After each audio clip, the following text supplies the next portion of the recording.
Thank you very much, Secretary Reyes, for your introduction.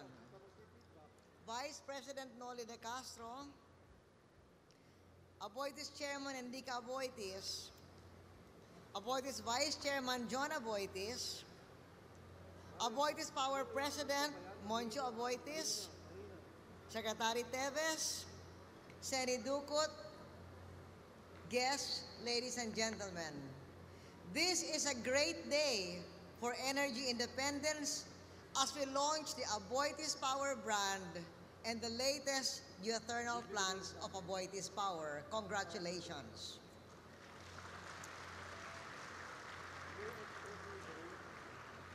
Congratulations to the Aboitiz Group for your 70 years of being in power. You are demonstrating by your investments today that our electric power industry reform has set into motion greater competition in the power sector. Moncho told us many things about the state of the power industry today. But let me walk you through some of the beginnings of the reform. The reform program was initiated with the passage of the EPIRA in 2001 after a delay of 7 years. We aimed to address the issue of high power rates and improve delivery of power supply to end users by encouraging greater competition and efficiency in the electric power industry. Although the new law did not produce the intended effect within the same year, it nevertheless became the basis for a reduction of prices around 2 years later. Sometime in 2003, the electric bills of the poor went down after we unbundled costs and strictly implemented the provision on lifeline users. But that was not enough. Studies from the Asian Development Bank and our various financial and technical advisors then indicated that we would need an additional 6,000 megawatts of generating capacity over the next 10 years if we are to avoid shortages and higher power prices. It takes years of lead time from planning to construction to operation in order to establish a power plant. Thus, we needed to act right away. The studies then also showed that we would need 400 billion pesos in order to finance these power plants, as well as support transmission and distribution facilities. Historically, the main companies providing these power-related assets had been the National Power Corporation, or NAPOCOR, for power generation, the transmission company for power transmission, and Meralco for the bulk of power distribution. At that time, these companies were all in bad financial shape. So how could they finance our future needs? NAPOCOR was a case study.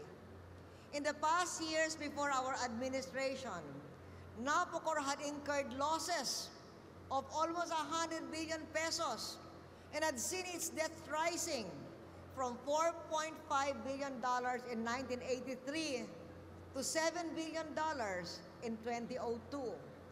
On top of these losses and borrowings, the level of service of NAPOCOR had been attacked as being unreliable. And of course, in its operations, NAPOCOR was accused of inefficiency and many other allegations. Therefore, the answer to sourcing the huge capital requirements of our power sector was privatization. The first key to privatization was to create an investment climate that is attractive to both domestic and foreign investors. The second key was to create a privatization process that is transparent and free of corruption. The privatization that is taking place now exemplified by the involvement of the Aboitiz Group, will help reduce the cost of electricity in the next administration. Aboitiz Power and all the other players who are joining the privatization program will keep competition keen in this industry. Competition forces players to improve services and bring down costs. The beneficiary of healthy competition is the Filipino nation. Meanwhile, our administration has brought to 98% the barangays with electric power. I hope Aboitiz Foundation will help bring that ratio to 100%.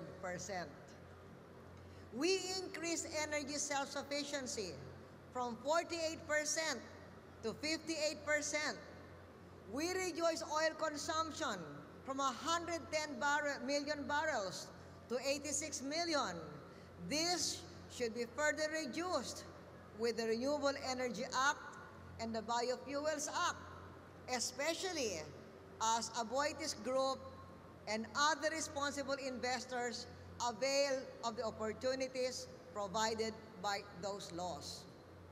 When I was sitting with John Aboitiz in the table, and we were looking at the presentation about how we're moving away from oil and moving into renewables, I saw a chart there that said that the Aboitiz Group uses 66% of its operations uses renewable energy.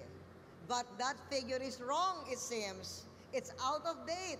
Aboitiz is now 77% renewable energy. Congratulations.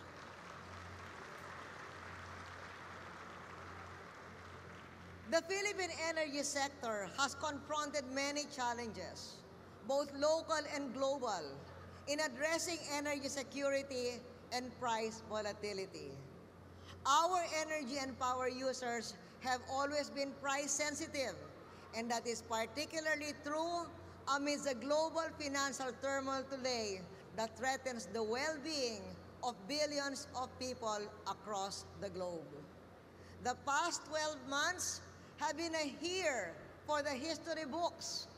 Financial meltdown has spread throughout the world.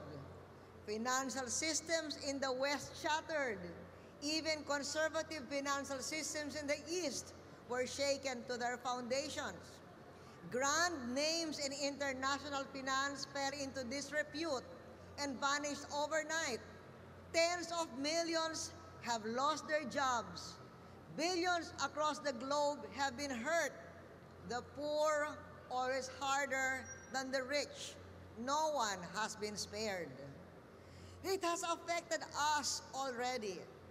But the headline story of the Philippines in 2008 is that the country decently survived a succession of global crises in fuel, then food, then financial, and finally economic, with still keeping our economic fundamentals intact and without losing focus. My job is to work and to lead, to protect and to preserve our country and our people, especially during these difficult global times. I am gratified that investors like the Aboitiz Group understand that philosophy.